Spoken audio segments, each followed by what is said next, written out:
ખાપટ ગામે ખાડામાં પડી કાદવમાં ફસાઈ ગાય, યુવાનો બન્યા જીવદાતા। ગૌશાળા ગ્રુપની જહેમત રંગ લાવી, ટ્રેક્ટરની મદદથી ગાયને બહાર કાઢી બચાવી।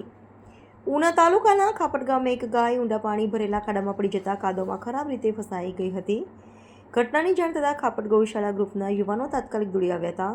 યુવકોએ ભારે જહેમત ઉઠાવી બચાવ કામગીરી હાથ ધરી હતી।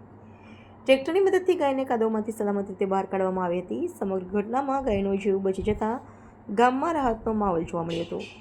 આ કામગીરીમાં રમેશભાઈ મકવાણા, ગોવિંદભાઈ વાળા, ભાનજીભાઈ સોલંકી, નિરંજનભાઈ વાઢેર, ગીગાભાઈ ચારણિયા, ગોપાલભાઈ વાળા, કાનાભાઈ મકવાણા તથા ટ્રેક્ટર ચાલક રાજેશભાઈ મજીઠિયાએ મહત્વપૂર્ણ ભૂમિકા ભજવી હતી।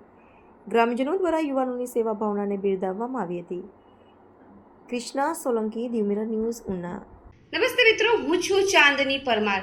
આપની મનપસંદ ચેનલ એટલે કે દીવ મિરર ન્યૂઝ ચેનલને લાઈક કરો, શેર કરો અને ફોલો કરો, અને હા, તેમાં દરરોજ તાજા સમાચાર જોવાનું ભૂલશો નહીં। નમસ્કાર દર્શક મિત્રો, હું છું પાયલ બામભણિયા। આજના મુખ્ય સમાચાર, દેશ વિદેશ, ગુજરાત રાજ્યના તાજા બ્રેકિંગ સમાચાર નિહાળો દીવ મિરર ન્યૂઝ ચેનલ પર દરરોજ રેગ્યુલર।